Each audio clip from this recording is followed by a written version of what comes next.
Gente, é isso. Eu sou o Arthur Marabim, vou ser o mediador desse papo, sou especialista em marketing digital também, tá? Eu sou o fundador do canal Brother do Marketing, onde a gente se dispõe a entregar conteúdo de marketing de qualidade para você levar os seus negócios para outro nível. Estamos muito felizes de estar aqui com vocês. Hoje a gente tem um papo incrível. Embaixo aqui da nossa câmera tem o arroba de cada um, arroba professor Guilherme B, arroba Jorge Faleiros, arroba Márcio Campos 13. Você consegue encontrar esses caras aí. Hoje a gente vai falar sobre marketing digital para o direito, sobre empreendedorismo, investimento, como que o Márcio conquistou tanto investimento na vida dele, falar com o Jorge sobre o que ele já tem de vivência no marketing digital. Gente, tem muita coisa boa que a gente quer trocar ideia com vocês agora. E vamos para isso, né? Primeira coisa, eu quero aqui dar início conversando com o professor Guilherme Bertipaglia. Cara, você é instrutor de mediação no Conselho Nacional de Justiça, coordenador do curso de mediação na FAAP, professor na Escola de Magistratura, você é palestrante TED Talks, você é um cara assim que tem muito gabarito. A gente vai falar sobre tudo isso, né, cara? Só que eu queria que você contasse um pouco pra gente dessa sua experiência em eventos internacionais, cara. Você já organizou evento fora do Brasil. Eu imagino que teve um esforço de marketing envolvido nisso. Conta pra gente um pouco dessa sua experiência, Guilherme. Show, Arthur. Obrigado a apresentação, da gentileza. Se o pessoal não ouviu, eu me senti muito honrado com a sua apresentação aqui. Tive a oportunidade de participar de eventos em 3 países. Em Portugal, alguns eventos, na Inglaterra e no Chile. Na Inglaterra, 2019, foi um evento fechado. No Chile foi na Pontifícia Universidade Católica de Valparaíso, para professores do curso do Programa de Negociação e Resolução de Conflitos da Pontifícia Universidade Católica de Valparaíso. Foi bem interessante porque lá eles compartilharam um pouquinho, a gente conversou um pouco da experiência que o Chile passava na época, que estava passando por uma reestruturação do Código de Processo Civil, que é a lei que trata de basicamente como o processo vai caminhar lá no Chile. Olha só. E a gente tinha passado por isso aqui 2015, 2016. Então eu tive a oportunidade de contar um pouquinho como isso entrou dentro do processo civil aqui no Brasil. Foi bem interessante. Legal. Para esses professores lá. Em Portugal, Portugal também fez, né? Portugal. Foi, Portugal. Portugal eu tive a oportunidade de participar basicamente em 2 lugares, né? Um dos lugares foi na Universidade de Coimbra, que é uma das universidades mais antigas do mundo em funcionamento. Uau. Super interessante conhecer lá. Foi quando, Gui? Você lembra? Emocionante. É tipo 1800, 1900? 1290. Isso! 1290, cara. Caraca. Cara, foi bem interessante. Eu participei em 2016 de um evento lá, mas não foi na organização, eu fui apresentar o trabalho no congresso na Universidade de Coimbra. E aí conheci o trabalho deles, desse congresso, com o simpósio, esses grupos de trabalho, grupo de estudos sobre negociação, mediação. 2018, 2019, eu participei como coordenador desse simpósio, que aconteceu na Universidade de Coimbra, e 2020 também, 2018 e 2019, os eventos foram presenciais, aconteceu lá. 2020, agora, por conta da pandemia, a gente fez o evento online. Mas sim, existiu um esforço sim na divulgação do evento. A gente fez uma divulgação pelo Instagram, basicamente, por Facebook e também por lista de e-mails em outros eventos. E aí os coordenadores tinham a oportunidade de encaminhar para os seus alunos, geralmente são alunos e profissionais que têm interesse no tema. E aí, basicamente, foi esse caminho que a gente adotou. Muito legal. E também teve um evento interessante lá em Portugal, que foi uma palestra minha num congresso que teve sobre resolução de conflitos em condomínios. Viver em condomínio é um desafio, viver em condomínio é difícil. Gera muito problema. Se tem um lugar que tem dinheiro nesse mundo é condomínio. É verdade ou não é? Sim. Condomínio sempre vai ter dinheiro para pagar as coisas. E outra, a parte interessante de condomínio é que você não vê condomínio quebrando, né? Exato. O condomínio não quebra. Você divide os prejuízos, os problemas ali. E viver em condomínio é um desafio. E eu trouxe um pouco como a gente pode usar algumas ferramentas para viver melhor, viver com menos desconforto em coletividade. Coisa Dá boa. sempre problema. Muito bom. Gente, para quem não entende, a gente vai falar um pouquinho mais disso até hoje em outras lives. A mediação é a ferramenta jurídica que resolve coisas muito mais rápido, muito mais fácil e com a mesma rentabilidade para o advogado, né? A gente estava falando ontem, o que a gente estava ontem conversando, e é algo que todo o processo, antes dele ir para o processo, o juiz ele direciona para uma audiência de conciliação e mediação, né? E se houver ali um acordo, é muito melhor para o sistema, é muito melhor para as partes, muito melhor para todo mundo. O advogado ganha a mesma coisa. Então, é muito melhor ganhar mais dinheiro em menos tempo do que o mesmo dinheiro em muito tempo, né, Gui? Mas a gente vai entrar em mais detalhes disso mais para frente. Eu quero agora entrar aqui, conversar um pouquinho com o Márcio.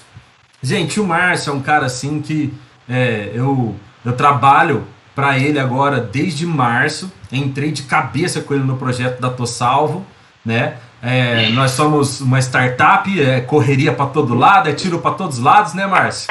E estamos trabalhando para construir algo. Cara, eu vou te falar, tem sido uma das experiências de trabalho mais legais da minha vida. Tem sido muito gratificante, pessoas muito para cima. E o Márcio é uma das grandes mentes que eu já conheci na minha trajetória, galera. O Márcio é um cara realmente diferenciado, né? E eu tenho muitas perguntas boas para você aqui, Márcio, mas eu quero começar nessa, cara. Você já recebeu um investimento da Intel, né? Eu queria saber como isso funcionou na prática, qual foi as cifras, os valores que você conseguiu atingir, se você puder falar disso, né? E a chave aqui, quanto disso você reinvestiu em marketing, que é o que a gente quer saber, né? Então, essa é uma história bastante interessante, né? Esse investimento ele vem de uma empresa que nós fundamos em 2005, que é a Vitalcred. Ela é uma empresa focada em meio de pagamento, em soluções de pagamento. Ela nasceu buscando soluções para a área de saúde, mas, na verdade, quando nós estamos falando em 2005, nós percebemos que a gente criou uma solução ali que funcionava uma camada abaixo do adquirente tradicional, que na época era VisaNet, que hoje é Cielo, e Redcar, que era a Rede. Só existiam duas no país. Uau. Nós criamos uma camada embaixo, atendíamos lá médicos e dentistas, e fazemos um negócio que é uma linguagem interessante, que é o que, obviamente, é importante falar isso, esse tipo de palavrinha que eu vou falar aqui, eu também aprendi ao longo do tempo, né? A gente fez um negócio bootstrapping. Olha! Né? Ou seja, a gente mesmo ali, na verdade, eu, meu cunhado, meu pai, trabalhando, nós levamos essa empresa de 2005 até 2011 sozinhos. E eu sempre olhava para aquele negócio que tinha crescimento, tinha rentabilidade, mas eu ainda não tinha a palavra scale, né, escalar na minha cabeça. Isso não era comum. Startup não era uma palavra comum, fintech não existia esse termo. Mas eu passei pela primeira aceleradora de startups do Brasil, chamada 21212. Em 2011, eu estava procurando entender o que era investimento, como isso funcionava, em uma newsletter da Endeavor, que é algo que as pessoas devem acompanhar, porque tem muita informação, né? Eu fui participar de um evento. Neste evento, eu conheci o Marcelo Salles, que é um dos fundadores da Movile. Movile é uma das empresas que é dona da iFood. Uau. Obviamente não existia iFood também nessa época. Mas o Marcelo estava fundando uma aceleradora de startups, a 21212. Ele me convidou a participar de um processo, depois de um bate-papo com ele, um processo de seleção, e nós fomos selecionados. Eu costumo brincar que a parte mais difícil foi convencer a minha esposa que eu ia ficar no Rio de Janeiro de segunda-feira de manhã até sexta-feira à noite, durante 6 meses. Né? Mas essa foi a parte mais difícil, Márcio. Essa foi a parte mais difícil.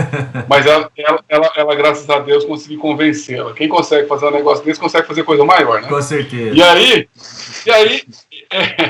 aí a Vitalcred amadureceu e virou PagPop, uma das primeiras subadquirentes do Brasil. Uau! Subadquirentes são as empresas que trabalham abaixo dos adquirentes, trabalhando com nichos de mercado que eram totalmente subatendidos.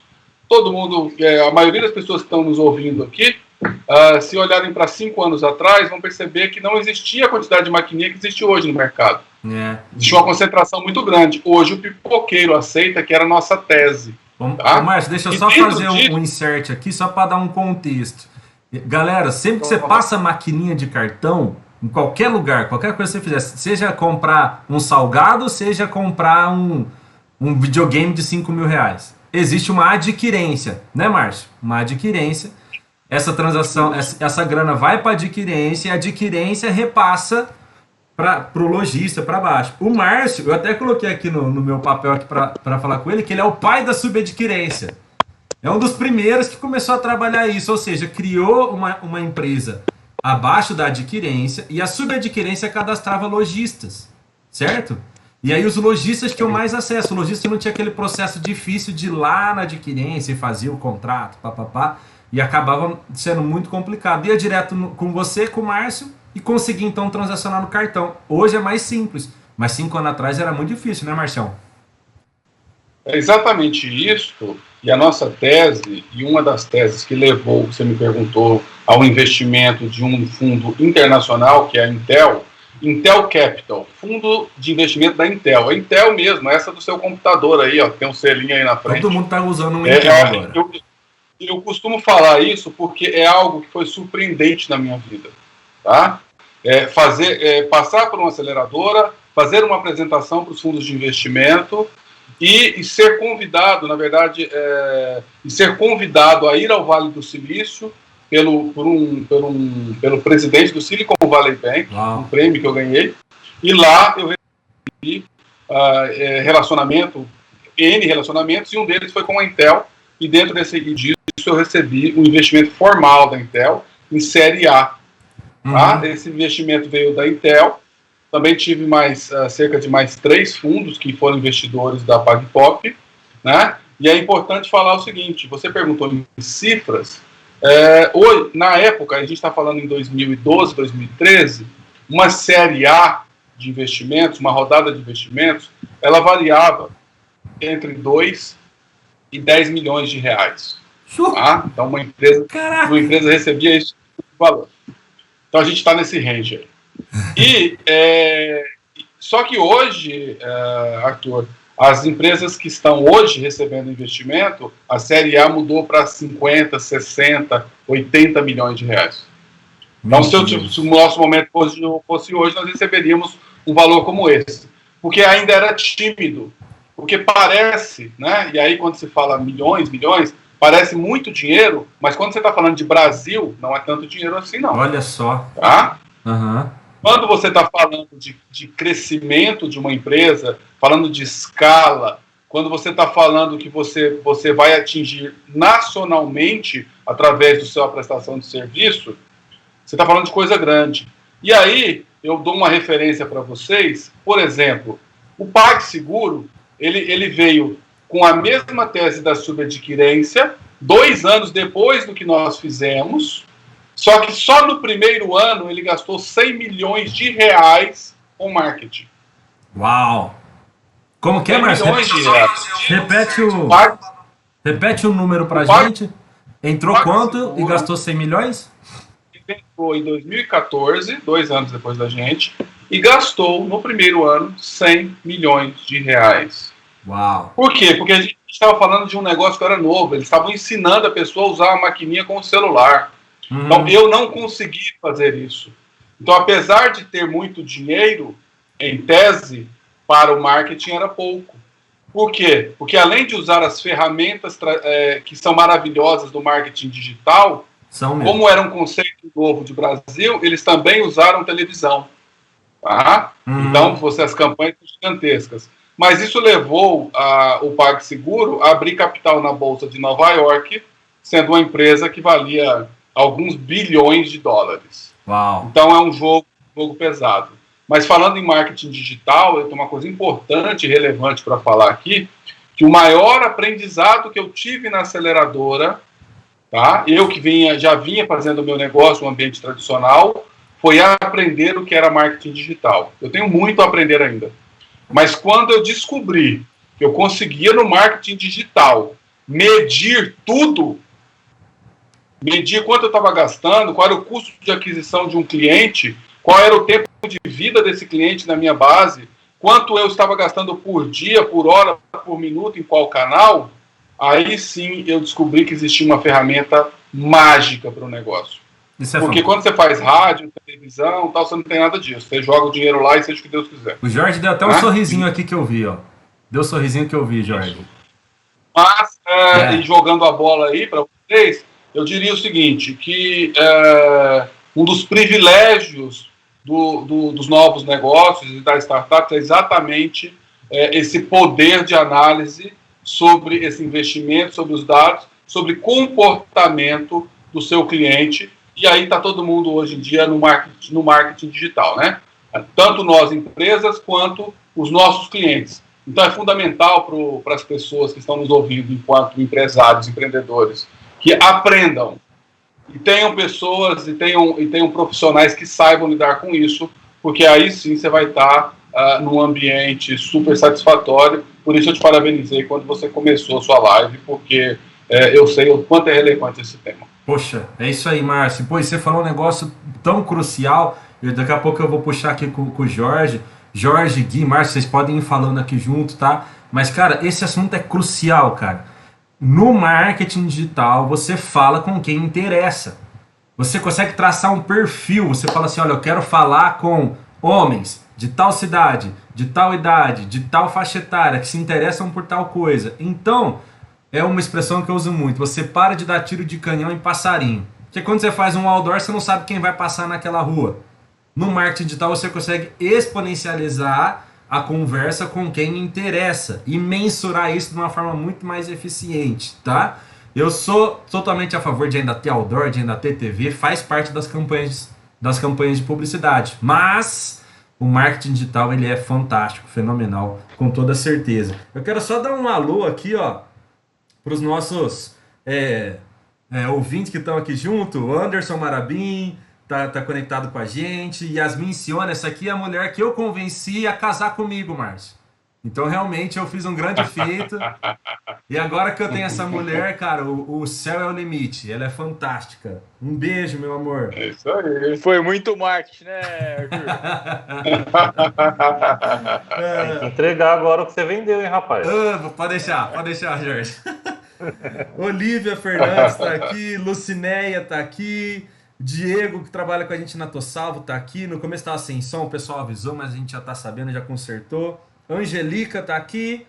O Gelado, meu amigo que é streamer também, falou que é um desafio mesmo viver em condomínio. O Gelado, a gente jogava basquete no condomínio dele e dava sempre problema lá. Tá aqui a Zezé. Poxa, gente, obrigado quem tá aqui conosco. Manda um boa noite, suas perguntas aí. E eu quero agora puxar o Jorge para esse papo, porque o Márcio falou algo aqui sensacional, né, Jorge? PagSeguro, em 2014, investindo 100 milhões em marketing. Né? As empresas cada vez mais entendendo o poder do marketing digital. Você é um especialista dessa área, cara. O que você enxerga para o mercado agora, principalmente depois dessa pandemia? O que mudou no comportamento? O que vai mudar para as empresas, para o consumidor? Fala um pouco para a gente sobre isso, Jorge. Então, vamos pontuar da maneira mais correta. A gente ainda está no momento de transição, né, de pandemia. Não acabou, né? A pandemia não acabou, não. Uhum. A gente ainda vai ter uma demanda dela por um certo tempo. Uhum. A principal mudança é a mudança de mentalidade. Né? Hoje é apontada a mudança de mentalidade tanto de empresas quanto do consumidor. Uhum. Vamos partir para a parte do consumidor, que é o que interessa para a maioria de nós, né? Sim. Que estuda o consumidor. O consumidor antes tinha um hábito maior de visitar o PDV, de ir no ponto de vendas de uma loja, fazer a compra, fazer a pesquisa de produtos em loco. Uhum. Cotava muitas vezes pela internet, mas comprava, principalmente o consumidor mais velho. E essa é uma das maiores tendências, né, agora. Uhum. É atingir esse público mais velho que aprendeu a comprar pelo celular. E do lado das empresas, a mudança de comportamento é muito clara. Porque quando a gente fala principalmente de empresas, eles não acreditavam no poder do marketing e descartavam essa opção. Eles fechavam esse canal de divulgação, fazendo meia boca ou não fazendo. E com essa mudança, com essa obrigatoriedade do digital, já que ele perdeu o PDV dele, Ele passou a depender exclusivamente do digital para poder atingir as pessoas e se comunicar com seus consumidores para não fechar o seu negócio, para não fechar a sua porta. Virou quase que exclusivo, né? Tem empresa que depende do digital hoje de uma forma terrível. Cara, tem empresas que só atendem hoje pelo digital, que ainda não reabriram as portas. Uhum. E tem cenários interessantes. Tem empresas que não apostavam tanto no digital e descobriram uma gama nova de oportunidades que cresceram na crise, onde muita gente estava fechando as portas, porque eles apostaram no digital. Né? Então, assim, a principal mudança que aconteceu é a mudança realmente de mentalidade, a mudança da implementação da cultura, tanto para o consumidor quanto para o empresário. Uhum. Agora, a gente entra num desafio novo, né? Eu falo a gente no sentido de agências e geradores de conteúdo, como hoje é o canal Brothers do Marketing, que é ensinar essas pessoas a usar o digital da maneira correta. Isso. Porque o desafio é fazer bem feito, não só fazer, né? Eu brinco que tem muita empresa que faz o famoso presença digital associado ao marketing de esperança. O que é isso? Eu posto na minha rede social na esperança de que alguém vai ver. Essa foi boa. E é isso aí, só isso. Como é que é? Repete essa aí, como é que é? Repete essa, foi boa. É a presença digital com marketing de esperança. Eu posto na rede social na esperança de que alguém vai ver. Ô, Cristo. É isso aí, muito bom. Né? Então, é um desafio, cara. Eu falo por ter passado muitos clientes de vários tamanhos hoje dentro da minha agência. Tem clientes que hoje não acontece mais. Hoje a gente recusa esse tipo de cliente, que a gente pode se dar esse luxo, digamos assim. É o cliente que falou, olha, eu quero fazer post na rede social, eu quero que você faça posts pra gente. Cara, isso não funciona. Não adianta eu fazer post pra você. Exato. Ô, Jorge, eu gravei um vídeo esses dias, a gente vai subir ele pro YouTube logo logo. Fala assim, cara, presta atenção, uma coisa é fazer post e pôr no feed. Legal, mano, tá lá, quem te segue vai ver. Ou quem entrar no seu perfil por algum motivo. Mas só. Você só atinge pessoas novas e seguidores novos se você fizer uma campanha, colocar dinheiro, fizer uma estratégia, trazer pessoas que entendem para fazer isso para você. Né? Senão você fica só fazendo post. E, cara, é incrível. O dono de empresa quer ver post no feed e o cara nem tem ideia de que post no feed não traz vendas. O que traz vendas é campanha, é marketing. Não é? Exatamente. A gente tem que fazer o tráfego, né? Tem que gerenciar um tráfego pago, tanto para poder atingir novos consumidores, quanto para atingir a sua própria base. Você imagina uma página no Facebook aí com 10, 15 mil seguidores, curtidas na página. Você faz um post hoje, se o Facebook entregar uma base dessa para 1%, você se dê por feliz. Então, se você quer comunicar com a sua própria base, você tem que fazer uma ação voltada para sua base, senão ninguém vai ver também. É isso aí. Com certeza. E assim, essa porcentagem é muito real. Né? Você tem 3 mil seguidores, se você posta algo, não vai para 3 mil pessoas, né? De jeito nenhum. O Facebook ele vai limitar porque a grande verdade é que os caras querem ver dinheiro também, né? Eles vão entregar se você pagar para ser entregue. Cara, assim, ó, uma coisa que a gente tem que entender. O Instagram é uma empresa. O Facebook é uma empresa. Os caras querem dinheiro. E eles monetizam a atenção das pessoas, certo? Exatamente. Então, tanto para você fazer campanha patrocinada e pôr dinheiro lá, você tem que ter esse entendimento, quanto para o seu conteúdo orgânico. Se a plataforma viu que o seu conteúdo é bom para ela, aí ela vai te promover. Faz sentido? Então Exatamente o Facebook é uma empresa egocêntrica, egoísta, capitalista, selvagem. E se isso tá certo ou errado, né, como eu e o Guilherme falamos direto, juízo de valor não é a questão. A questão é a gente entender como as coisas são. Então, quando a gente vai para o marketing digital, a gente tem que entender que o Facebook é uma empresa, não é verdade? Perfeito. E outra coisa, cara, você estava falando de conteúdo orgânico, é outro desafio, cara, quando a gente fala da mentalidade do empreendedor. Hoje, nós orientamos que os nossos clientes gerem conteúdo orgânico, porque é uma coisa que a agência não tem como fazer. Não mesmo. Né? O que a gente faz, às vezes, muito é mandar cronograma, o que postar, como postar, a hora de postar, a gente faz isso. Agora, pergunta se o pessoal, a grande maioria, faz o conteúdo orgânico. Faz nada. Não faz. Não faz. Depois fica pensando, eu faço esse trabalho e não tenho resultado. A rede social não dá resultado. Ou a mesma coisa, saindo da rede social e indo para um site. Eu tenho um site que nunca me trouxe uma ligação no meu telefone. Mas quanto você investiu em SEO? Quanto você investiu em tráfego pago? E sabe, Jorge, isso é algo que eu trago até para o Márcio aqui, para o Márcio complementar com a gente, porque, como eu falei no começo, o Márcio é um cara que assim, muito marcante na minha trajetória como profissional, como pessoa. Ele é um cara que ele tem uma visão fantástica, né? Aprendo muito isso com ele. E ele trouxe eu para o time de marketing da Tô Salvo, do nosso grupo ali, que a gente tem alguns negócios. E ele, cara, é uma pessoa que nunca vai sentar para fazer conteúdo. Entendeu? Talvez esporadicamente, mas não é a pegada dele. O negócio do Márcio é ligar, fazer uma call, falar com o presidente da Cielo, me chamar na sala e falar, né, vamos começar semana que vem uma ação, aí vamos começar uma rede presencial. É assim.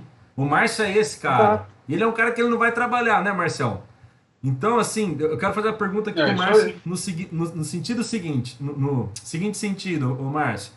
Você recebeu lá 100 milhões de investimento. O que você, como empreendedor, espera de uma agência? Entende minha pergunta? O que você, como gestor, uma pessoa que está pensando em tudo, o que você tem como expectativa que um time de marketing te entregue? Só colocando aqui para o pessoal, né? Os 100 milhões aqui que ele colocou é uma tese. Eu não recebi 100 milhões de... É fictício. Eu não recebi 100 milhões, não. Os 100 milhões que eu citei foi do Parque Seguro. Mas ainda assim, quando a gente tem um valor, e aí eu recebi, sim, aquela rodada que eu falei para vocês, entre 2 e 10, você olha para o poder que esse dinheiro tem para te levar para a escala. Quando você está numa empresa, numa startup, você tem algumas estratégias, no momento que eu vivi isso, lá em 2013, 2014, ainda se olhava muito para olhar para criar uma base de clientes para depois monetizar. E muitos negócios ainda são assim, né? Na internet. Não há uma preocupação tão clara de monetização no início, que era o nosso momento naquele tempo. Hoje não, hoje as empresas estão um pouco mais preocupadas com monetização, porque o cenário é mais complexo, né? Todavia, o que a gente olhava é o seguinte,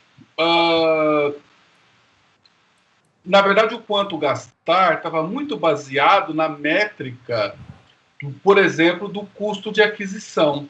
Por exemplo, se eu sei qual é meu custo de aquisição de um cliente, o CAC, eu sei que eu gasto R$100 para conseguir um cliente, ok? Então tem um valor fixo aqui. Mas qual é o tempo de vida deste cliente na minha... eu sei que um cliente, quando eu conquisto ele, ele fica comigo 12 meses. Exemplo. Quanto esse cliente me dá por mês? Pô, esse cliente me dá R$25 por mês. Isso significa o quê? Significa que no 5º mês até o 12º, eu vou ter receita, porque eu gastei 100, certo? E vou ganhar 600.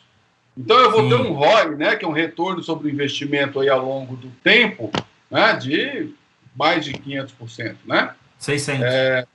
600%. Então, o que a gente tem que olhar são para as métricas. E é isso que o marketing te possibilita. Porque você fala, se eu coloco 100 e tiro 600, quanto eu posso colocar? Muito. Eu posso colocar no meu limite, aí o meu limite muda de... Desculpa, o meu limite muda de quantidade de clientes para outros fatores, por exemplo, atendimento. Consigo colocar... eu tenho muito dinheiro agora. Então, R$100 cada um, então eu vou colocar 5 mil clientes, vou gastar R$500 mil. Posso fazer isso? Às vezes eu não posso, porque se eu colocar R$5 mil clientes para dentro, eu não consigo atender esse cara. Então aí eu tenho outras barreiras. Mas, no marketing, o jogo é quanto eu gasto para ter um cliente e quanto eu ganho com ele. Então, e aí eu tenho capacidade de atender, quais são as outras travas? Tenho ou não tenho? O que eu escalo do outro lado? E aí você vai pegar a sua massa financeira e vai distribuir ela também em outras caixinhas. Mas no marketing... às vezes, né, Márcio, você coloca R$5.000 achando que o seu CAC, custo por aquisição de cliente, vai manter o mesmo, e às vezes sobe. Esse fenômeno acontece, já deve ter acontecido com o Jorge. Você está ali com uma verba mensal de R$10.000 por mês de marketing. E o seu custo por aquisição está em R$50. Beleza? Valores fictícios aqui. Aí você sobe para 30 mil por mês e não fica mais o custo por aquisição de 50, ele sobe um pouco. Às vezes acontece. E aí Uhum. você cria o seu modelo de negócio contando que o seu CAC, que o seu CPA, que são para quem não sabe, são indicadores de quanto custa uma aquisição, né? Quanto custa uma venda. Você baseia seu business nesses números, aí a hora que você coloca mais verba, isso se quebra, aí é um problema. Então quem está empreendendo tem que entender isso também, né, Márcio? Tem que entender isso e tem que entender que, como você citou aí, cada um na sua praia. Opa! Você, como gestor, não necessariamente você vai ser o cara do marketing. Uhum. Tudo bem, se for o seu core, ótimo. Mas a gente tem que tentar se cercar do melhor time, porque é aí que as coisas podem tem uma grande tendência a dar certo. Né? É. Unir capacidades e ouvir a pessoa do outro lado da mesa, no caso, o profissional de marketing, e tentar aprender também. Né? Porque É. assim, não dá para tomar decisão sem saber o que o cara está falando. Alguém entra na sua sala e fala assim: eu quero contratar a RD Station, custa tanto. E aí você fala: que é RD quem? Não dá, né? Você tem que entender o que é isso, o que é funil de venda, para que serve isso aí. Tô rindo porque eu Isso é fiz isso papel hoje do à tarde com o gestor. Márcio. Ele tá fazendo uma piada Sabendo. interna. Mas se você não sabe, se você como gestor não sabe, você vai sofrer ou vai aprovar uma coisa que talvez não faça sentido para o teu negócio. Mas é importante que o cara do marketing realmente tenha esses fundamentos, porque tem muita ferramenta que ajuda. Muita. Muita. E você falou um gancho legal aqui para eu perguntar pro Guilherme, Marcião, porque você falou que tem que entender. E eu sei que que o Guilherme, no começo eu falei que meu microfone estava mudo. O Guilherme é um amigo que eu conto na mão, assim. É um cara que vai estar na minha vida o resto da vida. Meu parceiro. E eu sei das coisas da vida dele. E eu sei que ele tá com uma agência nova, de um pessoal que eu conheço, e eles têm trazido uma abordagem de alguns posts mais inusitados, né, com um toque de humor, que tem dado um alcance muito Inusitados foi bom, bom. né? Um toque de humor, né? E tem tido resultados muito bons, né, Gui? Como é que foi quando te propuseram Cara, isso? é muito interessante. A Mirella propôs fazer post de humor para trazer o conteúdo de forma mais leve, mais engraçada. E me surpreendeu muito, muito, muito mesmo. Porque, assim, tem post que dá 5 vezes a entrega e a interação da galera lá naquelas informações lá do Instagram, do que os posts comuns. Aham. Falei, meu, como assim 5 vezes? 5 vezes mais? Tem uns Mas não posts dá com o para ter Harvey um. Specter, não tem? Do Tem, tem, Suits, tem, que é uma série da tem. Netflix sobre advogados, né? Então quem é advogado sabe disso. Você é um cara que você quer falar com os advogados na sua rede social. Então, Eu tenho, poxa, eu foi. tenho voltado mais, o meu público é advogado, mas eu tenho voltado mais o trabalho para mediação, né? Aham. No Instagram. É o foco que eu tenho dado no Insta, nas redes sociais, que é o foco do meu trabalho hoje. Mas o meu público é advogado, e aí por isso a Mirella tinha sugerido a questão do Suits, da série do Netflix, né? Mas, Aham. meu, é incrível, é incrível. Você olha e fala, meu, não é possível um negócio desse. E sabe que, o Gui, eu vejo que você no seu trabalho da rede social, você tem uma intencionalidade muito forte, né? Então, poxa, na, no cenário onde você tá, às vezes, poxa, você tá num aeroporto, você faz ali um trabalho no seu stories para isso agregar, para você mostrar que você tem viajado o Brasil, algo assim que você é um cara muito equilibrado, não tem nada assim, aquela ostentação. Pelo contrário, o que você tem construído, você mostra de uma forma muito intencional. E isso tem agregado muito para você em questão de imagem. Como é que tem sido isso para você, cara? A questão da intencionalidade, você pergunta, Arthur? E essa construção de imagem através dessa intencionalidade. Meu, alguns papos contigo me levaram a olhar para isso Foi mesmo. e você me sinalizou vários pontos que eu nunca tinha parado para olhar e preciso reconhecer aqui publicamente as tuas orientações. E aí eu não vou falar que são dicas aqui, porque uma dica de um profissional não é uma dica, é uma orientação, é um direcionamento qualificado, com base técnica, que é basicamente o que você tem pontuado nas conversas que a gente traz esse assunto à tona. Eu percebo que é um desafio pela falta de hábito, essa produção do conteúdo aí que o Márcio e o Jorge colocou, né? Que é um desafio você produzir o conteúdo no dia a dia ali, de forma orgânica. E é de fato um desafio porque os compromissos, a correria, muitas vezes você deixa de fazer isso. Mas é muito interessante que quando você, Arthur, sinalizou alguns pontos principais, fica mais fácil fazer isso. Quando você sinaliza, tenha atenção para isso, aquilo e aquilo outro, para o fundo, para o conteúdo que você vai passar, fica mais fácil, mais tranquilo de fazer. Tem um aspecto importante da intencionalidade que, embora não seja o foco principal do meu Instagram, para advogados, o advogado ele precisa ser intencional, ele não tem como não ser intencional numa rede social. Se ele não está sendo intencional, tem alguma coisa errada ali, até porque ele tem regras éticas e disciplinares, tanto do Estatuto da Advocacia como do Código de Ética e Disciplina. Tem tudo isso, né? E também decisões, não só essas, mas também decisões do Tribunal de Ética e Disciplina da OAB, que regulam essa publicidade do advogado. O advogado não é proibido de fazer publicidade, mas ele tem regras específicas para isso. Não é o meu caso, o caso do meu Instagram. Meu Instagram é focado em mediação e negociação de conflitos e na parte da docência, que é o espaço que eu entrego conteúdo para os meus alunos.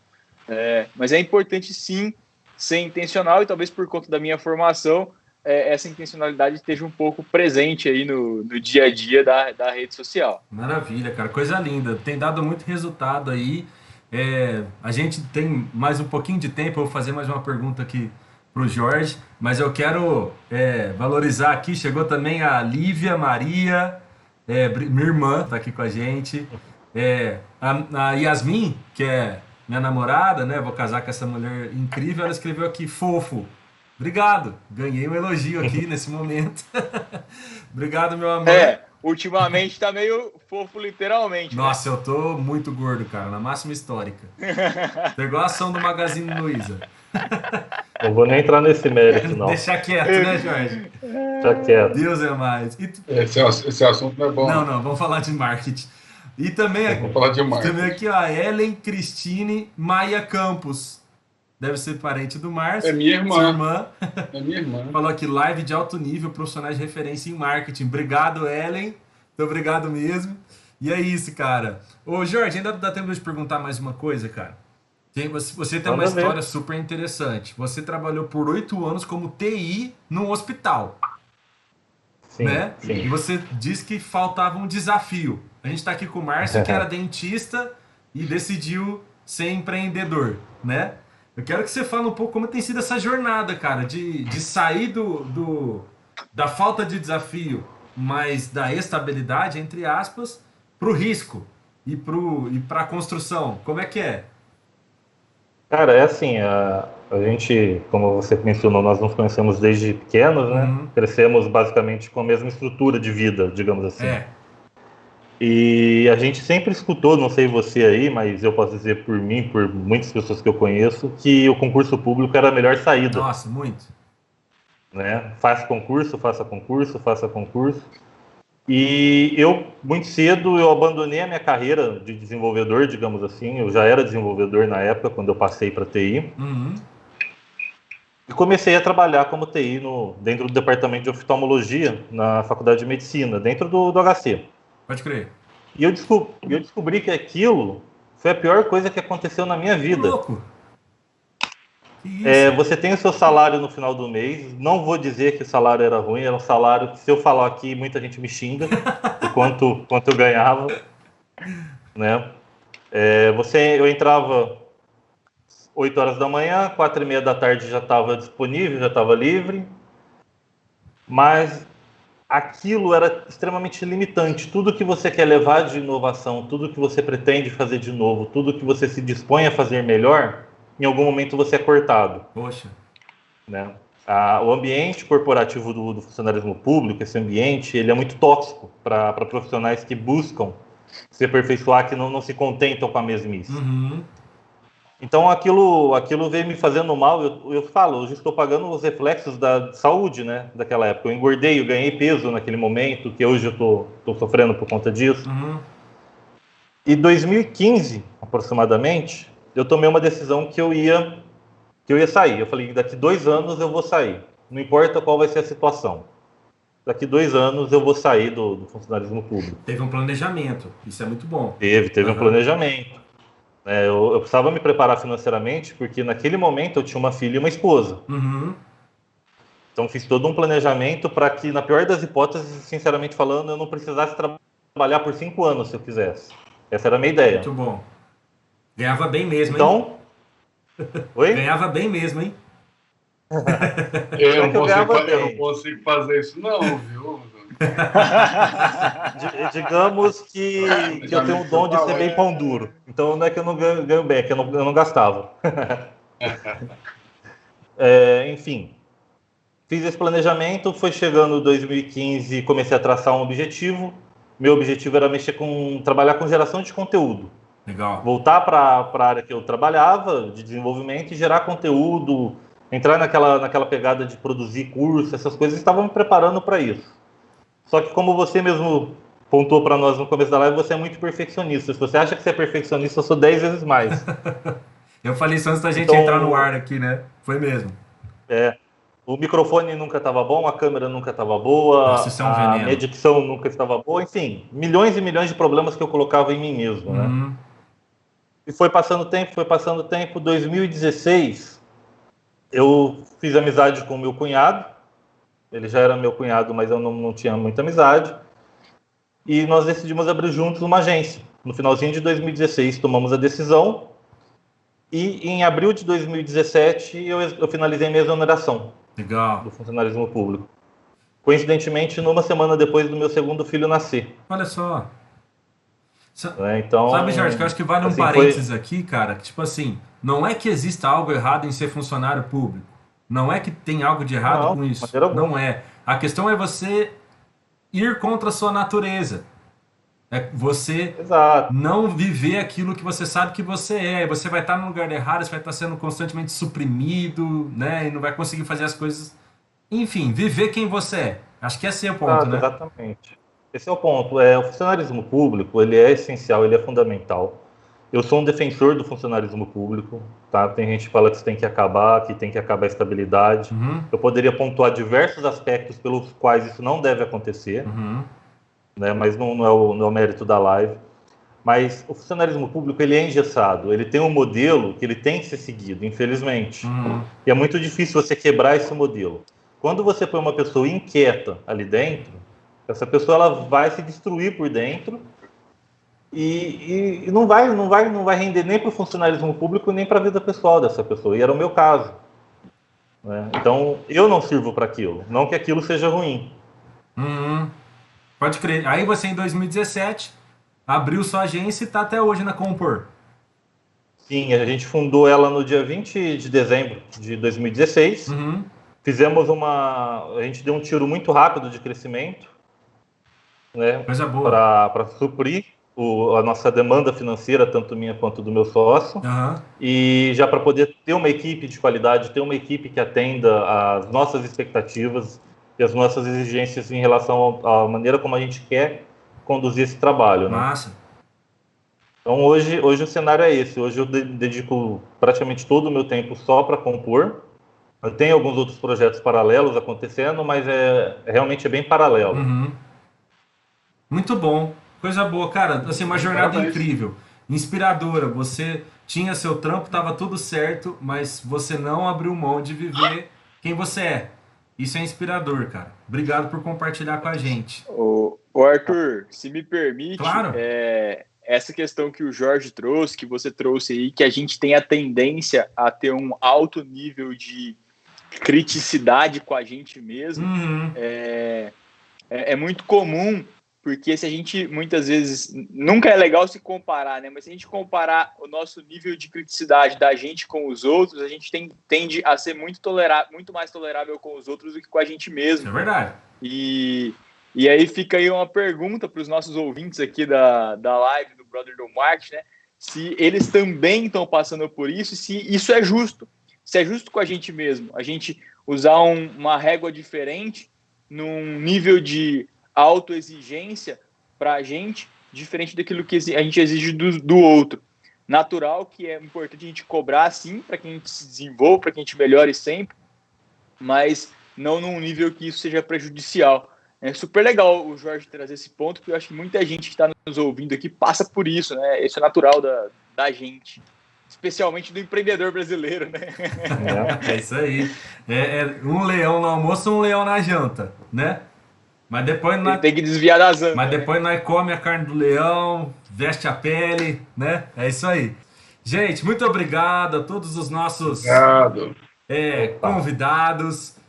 Guilherme, obrigado por estar aqui com a gente, viu, cara? Uma boa noite aí pra você. Arthur, obrigado demais pela oportunidade de estar aqui nessa primeira live. Opa! Prazer conhecer o Márcio e o Jorge aqui nesse espaço. Espero poder dividir esse espaço com eles em outras oportunidades. Desejo a vocês todos aqui que fiquem bem, se cuidem, com saúde. E, Arthur, parabéns mais uma vez pela iniciativa, por esse projeto. Que a sequência dessa live do Brother do Marketing continue enriquecendo as pessoas. Pô, amém, cara. Obrigado mesmo. Marcião, muito obrigado pela sua presença. Eu quero depois estar com vocês aqui com mais tempo, com cada um. Mas, cara, obrigado por estar com a gente. Boa noite, viu, Márcio? Querido, obrigado. Ó, privilégio participar com você aqui, tá? Muito organizado, bate-papo gostoso aí com a turma, tá? Acho que compartilhar é muito importante, tem muita gente precisando de conteúdo e a sua iniciativa é fantástica, parabéns, super sucesso aí nessa caminhada, viu? E meus amigos, aí para vocês aí um prazer falar com vocês, muito obrigado. Obrigado, Marcião. E Jorge, cara, poxa, que felicidade a minha poder se reconectar com você nessa fase da vida, depois de aí 10 anos, né, ou mais, se a gente for fazer conta, não precisa falar de número, deixa isso pra lá. Mas que bom te reencontrar, meu amigo. Obrigado por estar com a gente, boa noite pra você, viu? Cara, eu que agradeço a oportunidade, estou realmente muito feliz em fazer parte disso, em conhecer o Márcio, conhecer o... Nossa, fugiu o nome, rapaz? Guilherme. O Guilherme. Conhecer o Márcio, o Guilherme, e realmente foi um bate-papo muito legal, muito, muito gostoso. Muito obrigado mesmo. Pô, eu que agradeço. Gente, Brothers and Sisters, tá aqui, ó, o arroba de cada um deles, tá? O professor Guilherme, o Márcio Campos, o Jorge, arroba Jorge Faleiros, arroba Márcio Campos 13, tá aqui tudo para você conseguir se conectar e encontrar eles lá. Antes da gente terminar tudo aqui, gente, lembrando que estamos acabando, mas logo, logo vai ter mais live para todo mundo, divulga isso, tá? Nós estamos lá no YouTube, no Instagram, no Facebook, é só pôr lá, Brother do Marketing, que você encontra a gente. Essa live ela foi transmitida no YouTube, no Facebook e no Twitch. Então, onde você estiver na Twitch, onde você estiver vendo aí, cara, dá um like, manda para amigos, curte, se inscreve, é muito importante pra gente estar conectado aí com você.